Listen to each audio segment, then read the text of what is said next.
Hi అండి. ముందుగా అందరికీ గుడ్ మార్నింగ్. ముందుగా కుమారి వ్లాగ్స్ ఛానల్కి వెల్కమ్ అండి.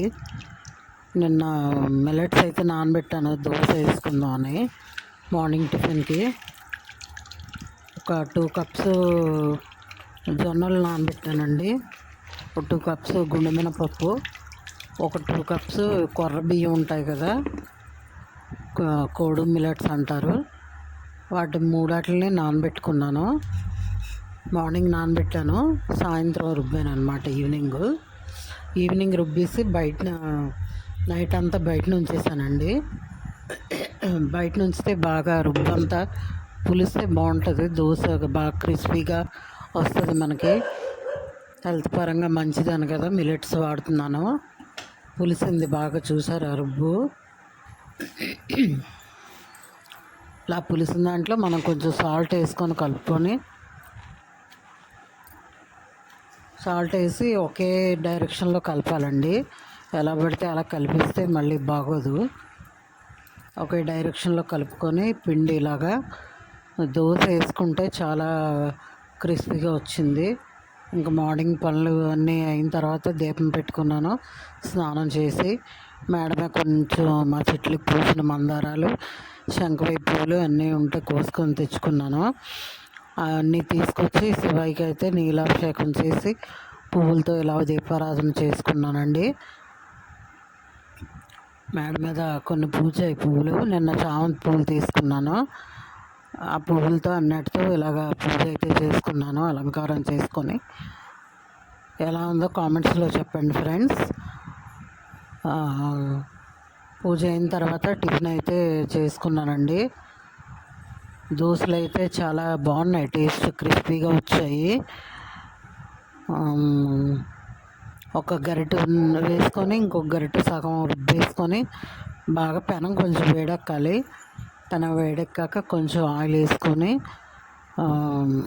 దోశ వేసుకుంటే చాలా క్రిస్పీగా వచ్చాయి దోశలు అయితే. టేస్ట్ కూడా చాలా బాగుంటాయి. షుగర్ పేషెంట్స్కి అది రైస్ కూడా ఎక్కువ వాడకూడదు కదండి. ఇలా మిల్లెట్స్తో చేసుకుంటే దోశ అనేది చాలా బాగుంటుంది టేస్టీగా. నేను ఇలా అయితే వేసుకున్నాను, చాలా క్రిస్పీగా వచ్చింది దోశ అయితే. టేస్ట్ కూడా చాలా బాగుంది. మీరు కూడా అలా ట్రై చేయండి. మనం ఒకవేళ నైట్ నానబెట్టుకుంటే మార్నింగ్ రుబ్బుకొని సాయంత్రం వరకు ఉంచుకుంటే పులుస్తుందండి రుబ్బు. మార్నింగ్ నానబెట్టుకొని సాయంత్రం రుబ్బితే నైట్ అంతా బయట ఉంచేస్తే బాగా పులుస్తుంది. కొంచెం పులిస్తే బాగా దోశ అనేది క్రిస్పీగా వస్తుంది. నేను రైస్ అనేది యాడ్ చేయలేదు ఇందులో. చాలా క్రిస్పీగా వచ్చింది, చూసారా దోశ.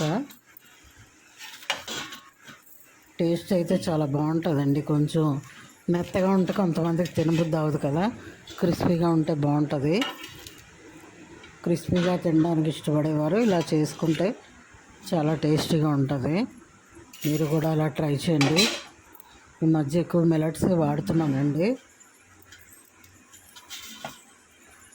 షుగర్ అది కొంచెం నార్మల్లో ఉంటుంది కదా అని చెప్పి మిల్లెట్స్ రైస్ వాడుకుంటున్నాను. మామూలు రైస్ వండుతాను కానీ కొంచెం తక్కువ తింటానండి. కూరలు ఎక్కువ తింటాను, రైస్ తక్కువ తీసుకుంటాను. ఇలా మిల్లెట్ దోశ చేసుకుంటే చాలా టేస్టీగా ఉంటుంది, హెల్త్కి కూడా చాలా మంచిది. కొత్తగా ఛానల్ ఎవరైనా చూడని వాళ్ళు ఉంటే చూడండి ఫ్రెండ్స్, సబ్స్క్రైబ్ చేసుకోండి, ఒక లైక్ ఇవ్వండి. వీడియో ఎండ్ వరకు చూడండి ఫ్రెండ్స్, ఒక లైక్ ఇవ్వండి. మీరు ఇచ్చే లైక్ నాకు సపోర్ట్గా ఉంటుంది. మీరేం టిఫిన్స్ చేసుకున్నారు ఫ్రెండ్స్, కామెంట్స్లో చెప్పండి.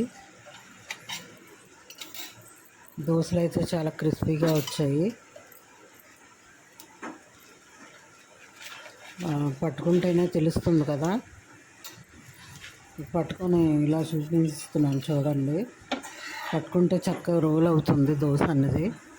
ఆ క్రిస్పీనెస్ వస్తేనే అలా రోల్ అవుతుందండి. ఇలా పట్టుకొని ముక్క తీయగానే చాలా క్రిస్పీగా అనిపించాయి. చూడడానికి కూడా బాగున్నాయి, చాలా టేస్టీగా ఉన్నాయి.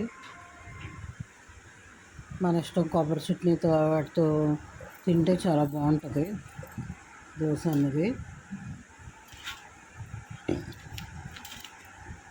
వీడియో ఎండ్ వరకు చూడండి, లైక్ ఇవ్వండి ఫ్రెండ్స్, కామెంట్స్ పెట్టండి. ఛానల్ ఎవరైనా చూడని వాళ్ళు ఉంటే చూడండి. బెల్ ఐకాన్ని ప్రెస్ చేస్తే ఇంకా మంచి వీడియోస్ మీకు నోటిఫికేషన్స్ వస్తాయి.